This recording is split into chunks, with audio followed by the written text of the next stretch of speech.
بسم اللہ الرحمن الرحیم۔ ناظرین، آپ اقبال سبحانی یوٹیوب چینل دیکھ رہے ہیں۔ آئی جی اسلام آباد نے شہباز گل کے حوالے سے عوام سے ایک درخواست کی ہے اور انہوں نے کہا ہے کہ جن لوگوں نے شہباز گل پر تشدد ہوتے ہوئے دیکھا ہے اور وہ اس کے چشمدید گواہ ہیں تو وہ میرے پاس آئیں اور مجھے آ کر یا تھانے میں آ کر اس بات کی گواہی دیں۔ میں آئی جی اسلام آباد سے کہنا چاہتا ہوں کہ پاکستان کے اندر پولیس سے تو لوگ راستہ پوچھتے ہوئے بھی کتراتے ہیں۔ پاکستان میں اگر کسی کے ساتھ کوئی ظلم زیادتی ہو جائے تو لوگ تھانوں میں درخواست دینے سے بھی کتراتے ہیں۔ چوری ہو جائے کوئی اور اس قسم کا کوئی معاملہ کوئی چھوٹا موٹا ہو جائے تو لوگ درگزر کرتے ہیں کہ کیا فائدہ۔ تو آپ کیسے کسی کو کہہ سکتے ہیں کہ اور پھر کیا آپ نے بازار میں کھڑا کر کے اس کو مارا ہے؟ یہ آپ نے عجیب و غریب منطق پیش کی ہے۔ ایسا تو کبھی بھی نہیں ہوا۔ آپ اتنے ذمہ دار ایک پولیس آفیسر ہیں اور آپ لوگوں سے اپیل کر رہے ہیں کہ جس کسی نے دیکھا ہے تو وہ آ کے گواہی دے۔ ایسا نہیں ہوتا۔ ساری دنیا نے دیکھا ہے ان کا طریقہ کار، ان کا انداز، اور پھر جس طرح ان کو دبا کر رکھا گیا، بند کر رکھا گیا۔ پھر پولیس جو باہر ہوتی ہے اسپتال کے کمروں سے، پولیس اندر تھی، پھر اور بھی مشکوک لوگ اندر تھے، تو مارا نہیں گیا تو پھر اور کیا ہوا ہے؟ عدالت میں جا کر شہباز گل نے اپنی قمیض اٹھا کر دکھا تو دیا، اب وہ اور کیا کرے؟ اسی طرح شیری رحمان جو پیپلز پارٹی کی بڑی پرانی لیڈر ہیں، کارکن ہیں، پڑھی لکھی ہیں، بھٹو خاندان سے ایک بڑے اچھے ان کے تعلقات بھی ہیں، زرداری صاحب سے ان کے بڑے قریبی مراسم ہیں، وہ بھی اسی قسم کی اس سے کوئی ملتی جلتی بات کرتی ہیں۔ وہ کہتی ہیں میں نے تصویریں دیکھی ہیں، وہ کہتی ہیں میں نے تصویریں دیکھی ہیں اور تصویروں کے اندر کہیں پر شہباز گل کے جسم کے اوپر کوئی نشان نظر نہیں آتا۔ اب شیری رحمان صاحبہ، اب میں آپ سے کیا بات کروں؟ اگر میں ابھی آپ کی بات کا پراپر جواب دوں تو پھر آپ کے کئی ساتھی ناراض ہو جائیں گے، ورنہ میں آپ کو یہ ضرور کہوں کہ ان سے شہباز گل سے ملاقات طے آپ کریں، ہم آپ کے ساتھ چلتے ہیں اور ان کے کپڑے اترواتے ہیں آپ کے سامنے، اور پھر آپ کو کہتے ہیں کہ یہ دیکھیں کہ یہ کیا ہوا ہے۔ ان کے پرائیویٹ پارٹس کے اوپر کرنٹ تک لگایا ہوا ہے، اور آپ کیسے کہہ سکتی ہیں؟ ورنہ تشدد نہ ہو تو یہ جو ان کو لے جانے کا جو طریقہ ہے اور جتنا حکومت ڈیسپریٹ ہے، تو یہ کیا بغیر تشدد کے ہو رہا ہے؟ اور پھر ریمانڈ اگر لیا جا رہا ہے تو پھر کیا ان سے اگلوانا چاہ رہے ہیں؟ تو کیا وہ ان کو چائے پلا کر اور مٹھائی بسکٹ کھلا کے ان سے نکلوائیں گے؟ ایسا تو نہیں ہوتا۔ آپ پاکستان میں ہی رہتی ہیں، آپ کو ساری چیزوں کا پتہ ہے کہ ان کے ساتھ ظلم ہوئی، زیادتی، اور ان سے صرف اور صرف یہ اگلوایا جا رہا ہے کہ کسی طریقے سے عمران خان کو قابو کر لیا جائے۔ جب آپ کے قائد ذوالفقار علی بھٹو جیلوں میں رہے اور عقوبت خانوں میں رہے، اور پھر انہوں نے پھانسی کی سزا بھی پائی، اور پھر سننے میں آیا ہوا ہے کہ ان کو پھانسی گھاٹ تک جب لے کر گئے تو وہ زندہ بھی نہیں تھے، وہ مردہ حالت میں ان کو پھانسی گھاٹ تک لے جایا گیا۔ تو پھر آپ جیسی پارٹی اور آپ جیسے لوگوں کے منہ سے اگر اس قسم کی گفتگو نکلے تو پھر حیرت ہوتی ہے کہ آپ کی سوچ کیا بدل گئی ہے، آپ کا نظریہ کیا بدل گیا ہے۔ اور آج آپ انہی لوگوں کے ساتھ کہ جنہوں نے یہ کیا ہے بیٹھ کر تو آپ ہم کو درس دے رہی ہیں، بھاشن دے رہی ہیں کہ جی میں نے کچھ بھی نہیں دیکھا۔ اور پھر جب زرداری کو جیل میں رکھا گیا آپ کے موجودہ لیڈر نواز شریف اور شہباز شریف اینڈ کمپنی نے، تو ان کی سنا ہے کہ ان کی زبان کے اوپر سگریٹ تک لگاتے رہے، تشدد کرتے رہے، اور پھر زہری دباؤ کا شکار وہ رہے اتنا عرصہ۔ پھر انہوں نے آگے کئی مرتبہ باہر ذکر بھی کیا اور وہ بڑا فخر کرتے تھے کہ میں نے بڑی جواں مردی سے جیل کاٹی ہے۔ تو یہ بھی آپ کو یاد نہیں ہے؟ ابھی یہ بات تو طے ہے کہ اس وقت مہنگائی کے خلاف کوئی بات ہی نہیں کر رہا۔ اس وقت بات اگر ہو رہی ہے تو صرف اور صرف عمران خان کو کسی طریقے میں شکنجے میں لینے کی ہو رہی ہے۔ تو آپ کا تو کام چل رہا ہے، آپ تو حکومت کر رہے ہیں، آپ تو اقتدار کے مزے لے رہے ہیں، آپ تو تنخواہیں لے رہے ہیں، آپ مراد لے رہے ہیں، آپ سیریں کر رہے ہیں، آپ باہر کے ملکوں میں جا رہے ہیں۔ آپ کے لیڈر جو ہیں ان کا کئی ہفتوں پتہ ہی نہیں ہوتا کہ وہ ہیں کہاں۔ تو آپ کو اور کیا چاہیے؟ آپ کو عوام سے کیا لگے؟ پاکستان کے اندر قانون کی حکمرانی ختم کرنے میں آپ کردار ادا کر رہے ہیں۔ پاکستان میں اصول اور پاکستان کے اندر جو ایک سیاسی کلچر ہے اس کو آپ ڈکٹیٹرشپ میں تبدیل کرنے کی کوشش کر رہے ہیں۔ اور یاد رکھیے کہ آج آپ کا یہ وقت ہے، کل جب آپ اس امپورٹڈ حکومت سے الگ ہوں گے تو ہم آپ کی بات پھر نہیں سنیں گے۔ پھر جب آپ قصے سنائیں گے جمہوریت کے رو کے اور واقعات سنائیں گے، اور کل بھی بھٹو زندہ تھا اور آج بھی، تو پھر ہم نہیں مانیں گے آپ کی بات۔ آپ تو بھٹو کے نظریے سے ہٹ چکے ہیں، آپ تو نظریے آصف زرداری کے اوپر چل رہے ہیں اس وقت۔ اور پھر کیا عمران خان دنیا کا واحد لیڈر ہے کہ جس کو ان مشکلات کا اور ان رکاوٹوں کا سامنا کرنا پڑ رہا ہے؟ دنیا کے اندر بے شمار تحریکیں چلی ہیں، تحریکوں نے جنم لیا ہے، کئی کچلی گئی ہیں، کئی کامیاب ہو گئی ہیں، مگر لیڈر اپنے نظریے سے نہیں ہٹا۔ لیڈر اپنے نظریے کے اوپر کھڑا رہا. اگر میں بھٹو کا بھی کہوں کہ وہ مرتے دم تک اپنے نظریے کے اوپر کھڑا رہا تو یہ جھوٹ نہیں ہے، مگر آپ لوگ اپنے نظریے سے ہٹ گئے. ووٹ کو عزت دو کے بیانیے سے نواز شریف اور مسلم لیگ نون ہٹ گئی. تو لیڈروں کو تو مشکلات آتی ہیں. آج عمران خان کے اوپر جو مشکلات آ رہی ہیں، یہ عمران خان دنیا کا کوئی واحد لیڈر نہیں ہے. یہ مشکلات دنیا میں بے شمار لیڈروں کے اوپر آئی ہیں. فیڈرل کاسترو کیوبا کا صدر، جس نے ساری زندگی امریکہ کی آنکھوں میں آنکھیں ڈال کر بات کی اور جو اصول کے اوپر کھڑا رہا، جس نے عزت اور غیرت کے ساتھ حکومت کی، اور ان بے شمار سال، وہ شاید 50 یا 40 سال وہ اقتدار میں رہا، ساری عوام اس کے ساتھ کھڑی ہو گئی. تو کیا کر لیا امریکہ نے؟ آپ دیکھیں کہ اردگان، مہاتیر محمد، یہ کوئی آسانی سے حکومت کر کے 20 سال، ان کے آگے کیا رکاوٹیں نہیں آئیں؟ ان کو کیا تنگ نہیں کیا گیا؟ ان کے خلاف کیا سازشیں نہیں ہوئیں؟ سب کچھ ہوا، مگر وہ ڈٹے رہے. اور آج ترکی اور ملیشیا اپنا ایک مقام پیدا کر کے بیٹھا ہوا ہے، اور وہ جو ٹھگ تھے، جو 2 نمبر تھے، وہ سب ایک سائڈ پہ ہو گئے. پھر پاکستان تو اتنا نہیں جتنا ترکی کے خلاف سارا جو یورپ ہے اور سارا وہ امریکہ اور یہ ساری دنیا اور ساری طاقتیں اور ترکی کے خلاف کسی انداز میں کھڑی تھی کہ انہوں نے دنیا کے اوپر حکومت کی ہوئی ہے تو یہ کہیں پھر مضبوط نہ ہو جائیں. تو ان حالات کے اندر اردگان نے اور پھر اس کی عوام نے مل کر تمام مصائب کا، مشکلوں کا، تکلیفوں کا مقابلہ کیا، اور آج وہ کہاں سے کہاں چلے گئے. اور پھر اسی طرح نیلسن منڈیلا، ساؤتھ افریقہ کے سابق صدر، اب اس دنیا میں نہیں رہے. اپنے اصول کی خاطر 27 سال جیل میں رہے، اور جب جیل سے باہر آئے تو ساؤتھ افریقہ کے صدر بن گئے، مگر اپنے اصولوں کے ساتھ سمجھوتا نہیں کیا، اور بھائی چارے اور امن اور اخوت کا اور پیس کا درس دیا ساری زندگی. تو کامیابی پھر انہوں نے بھی حاصل کی.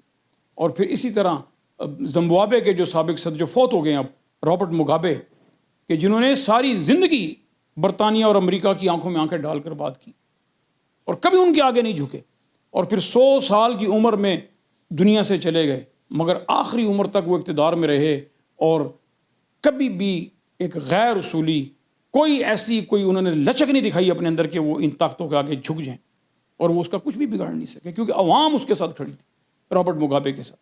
اور پھر اسی طرح امام خمینی، ایران کے روحانی رہنما، کہ جو ملک بدر رہے، جو فرانس میں غالباً رہے، ملک بدر رہے، اور پھر دیکھیں کہ انہوں نے وہاں بیٹھ کر کیسی تحریک شروع کی ایران کے اندر، اور پھر آہستہ آہستہ لوگوں کو اپنے ساتھ ملاتے گئے. تو وہ تبھی ہو سکا کہ جب لوگوں کو یہ پتہ تھا کہ یہ جینون لیڈر ہے ایران کا. اور پھر امام خمینی نے شاہ ایران کا تختہ الٹا عوام کے ساتھ مل کر، اور پھر آپ دیکھیں کہ ایران کے اندر ایک انقلاب آیا، اور پھر ایران کے اندر امام خمینی کی حکومت آئی، اور پھر امام خمینی کی حکومت آج تک قائم ہے. آج کتنے برس گزر چکے ہیں، اور شاہ ایران کا تو پتہ بھی کوئی نہیں کہ وہ گیا کس طرف. اس کی بیٹیاں پتہ نہیں کو انگریزوں سے شادیاں کر گئی، کوئی کہیں چلی گئی، کوئی کہیں چلی گئی. اور پھر امام خمینی کے پیروکار اور چاہنے والے آج بھی ایران کے اندر موجود ہیں، جبکہ سازشوں کا سلسلہ ان کے خلاف جو ہے امریکہ کی طرف سے آئے روز ہوتا رہتا ہے. تو کیا وہ پسپا ہو گئے؟ کیا وہ ڈر گئے؟ اور پھر پاکستان کے اندر قائد اعظم علیہ الرحمہ نے جب تحریک پاکستان کی آزادی کی شروع کی، پاکستان لینے کی تحریک شروع کی، تو کیسے پاکستان کے لوگ ان کے ساتھ شامل ہو گئے. اور تو کیا قائد اعظم کے آگے رکاوٹیں نہیں آئیں؟ کیا قائد اعظم کو کافر نہیں کہا گیا، غدار نہیں کہا گیا، انگریزوں کا ایجنٹ نہیں کہا گیا؟ ہر قسم کی تکلیف قائد اعظم نے برداشت کی، مگر خاموشی سے اپنی تحریک کی طرف اور اپنے مقصد اور اپنے نظریے کے ساتھ کھڑے رہے، اور بالآخر پاکستان بنا اور قائد اعظم کامیاب ہوئے اپنے مقصد کے اندر، اپنے ارادے کے اندر. اور پھر اسی طرح موزے تنگ جو ہیں، چائنا کے جو لیڈر ہیں، انہوں نے چند لوگوں کے ساتھ تحریک کا آغاز کیا، ظلم اور بربریت کے خلاف، معاشرتی ناانصافیوں کے خلاف، اور کمزور کو دبانے کے خلاف، اور طاقتور کو ظلم کرنے کے خلاف. تو موزے تنگ جو ہیں انہوں نے ایک مارچ کا آغاز کیا چند بندوں کے ساتھ، اور کہتے ہیں کہ جب وہ مارچ کے اختتام کے قریب پہنچ رہے تھے تو ایسے لگتا تھا کہ جیسے پورا چائنا امڑ ہے، پورا چائنا موزے تنگ کے ساتھ کھڑا ہو گیا.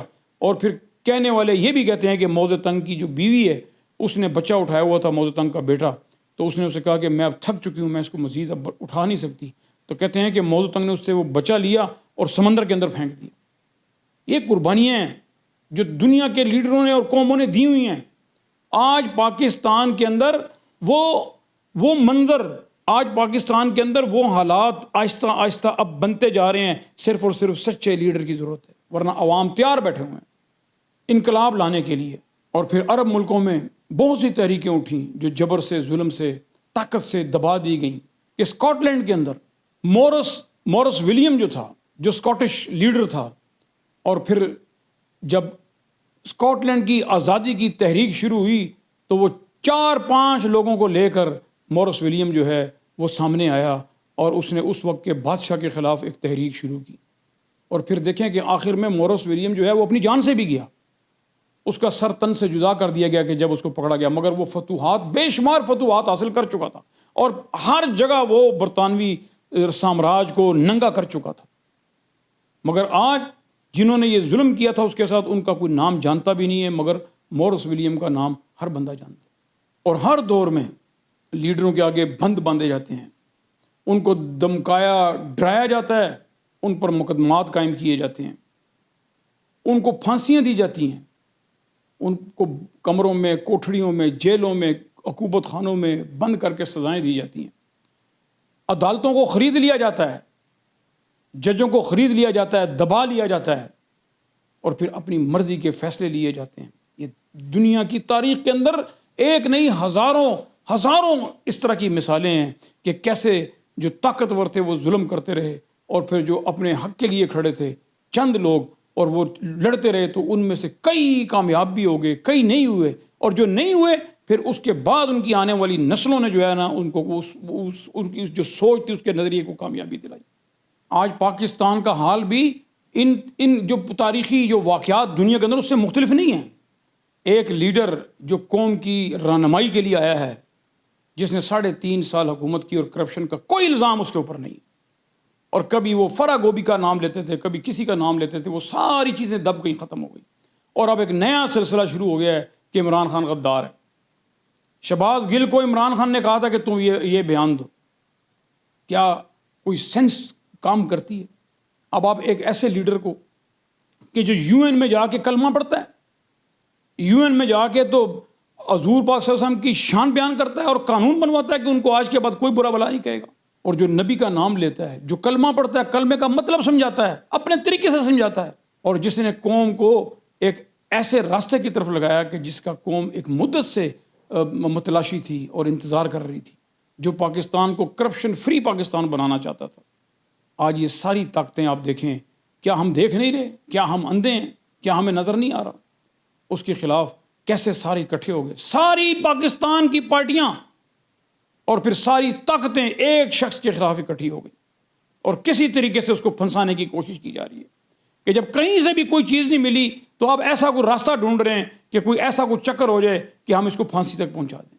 اور پھر یہ لوگ، یہ حکومت، موجودہ امپورٹڈ حکومت، یہ جب امریکہ جاتے ہیں تو امریکنز کو کہتے ہیں کہ عمران خان جو ہے یہ ایک مذہبی آدمی ہے، یہ مذہب کا نام لیتا ہے، یہ ریکارڈ کے اوپر بات ہے، ٹی وی انٹرویو کے اندر خواجہ آصف نے کہا کہ عمران خان مذہب کا نام لیتا ہے۔ اور پھر جب یہ پاکستان میں آ جاتے ہیں تو پاکستان کی عوام کو کہتے ہیں کہ یہ امریکی ایجنٹ ہے، یہ اسرائیلی ایجنٹ ہے، یہ انڈیا کے ساتھ مل کر تو پاکستان کو تباہ کرنا چاہتا ہے۔ 3.5 سال کی حکومت میں یہ عمران خان کو سلیکٹڈ کہتے رہے۔ وہ بلاول بھٹو کا جو گلا ہے نا وہ اتنا پھول جاتا، اسے رگیں نظر آتی تھی، وہ کہتا تھا یہ سلیکٹڈ، یہ ساری امپورٹڈ حکومت، فضل الرحمان اور یہ شہباز شریف، نواز شریف، مریم، یہ سب کہ سلیکٹڈ، اور آپ اسی سلیکٹڈ کو کہہ رہے ہیں کہ یہ فوج کے خلاف ہے۔ یعنی کہ امریکہ میں کہتے ہیں کہ یہ مذہبی ہے، پاکستان میں آ کے کہتے ہیں کہ جی یہ یہودی ایجنٹ ہے، لوگوں کو کہتے ہیں۔ 3.5 سال کی اس کی حکومت میں اس کو کہتے ہیں کہ یہ سلیکٹڈ ہے، فوج کا آدمی، فوج لے کے آئی ہے، اور پھر جب اس کی حکومت ختم کی گئی اب کہتے ہیں کہ یہ فوج کا دشمن ہے، فوج مخالف ہے، یہ غدار ہے۔ یہ کھیل اس وقت پاکستان میں کھیلا جا رہا ہے۔ میں اس کے بعد ایک پیغام بھی دینا چاہتا ہوں پاکستانی عوام کو، خصوصاً جہاں جہاں عمران خان کے جلسے ہو رہے ہیں۔ 21 اگست کو پاکستان تحریک انصاف کا لیاقت باغ میں جلسہ ہے جس میں عمران خان صاحب تشریف لائیں گے، تو میں تمام پی ٹی آئی کی تنظیموں سے یہ گزارش کرتا ہوں، اپیل کرتا ہوں کہ خدا را آپ اپنے لیڈر کی آمد کو کامیاب بنائیں، آپ اس جلسے کو کامیاب بنائیں اور جتنے بھی لوگ نکل سکتے ہیں وہ نکل کر لیاقت باغ پہنچے۔ آپ کو عمران خان کے ساتھ کھڑا ہونا پڑے گا، آپ ہی عمران خان کی طاقت ہو، اور اپنی مقامی تنظیموں کے اندر اگر آپ کے کچھ اختلافات ہیں، اگر آپ کو عہدے نہیں دیے گئے، اگر آپ کو عزت نہیں دی گئی، اگر آپ کو کوئی پوچھتا نہیں ہے، اگر آپ کو نظر انداز کیا جاتا رہا ماضی میں اور آج بھی، آپ نے اس چیز کی پرواہ نہیں کرنی، کیونکہ یہ کھیل جو ہے یہ یہاں جیسے میں پنڈی کی اگر بات کرتا ہوں تو کوئی یہاں کے کوئی مقامی لیڈروں کا کھیل نہیں ہے، یہ کھیل ہے پورے پاکستان کا، عمران خان کے نظریے کا اور پاکستان کی بقا کا۔ تو ان مقامی جو بھی آپ کے جو لیڈر ہیں وہ اچھے ہیں برے ہیں، اس چیز کو نظر انداز کر کے صرف عمران خان کی آواز کے اوپر لب بیک کہتے ہوئے اس جلسے کو 21 اگست کے جلسے کو آپ نے کامیاب بنانا، اور اگر آپ عمران خان کے ساتھ کھڑے ہو گئے تو پھر یہ کھیل زیادہ دنوں کا کھیل نہیں ہے، یہ چند مہینوں کا کھیل ہے، اور اس میں فتح انشاءاللہ حق اور سچ کی ہوگی اور فتح عوام کی ہوگی۔ اور یہ جو عوام کے جو نام کے اوپر جو یہ نام نہاد لیڈر اس وقت طاقتوں کے ساتھ مل کر بیٹھے ہوئے ہیں، ان کو لگ پتہ جائے گا کہ عمران خان اور یہ عوام جو ہیں کہ جب ایک ساتھ ہو گئے ہیں تو پھر عوام کی طاقت کیا ہوتی ہے۔ اب تک اتنا ہی، آپ اپنا خیال رکھیے گا، اللہ آپ کا حامی و ناصر۔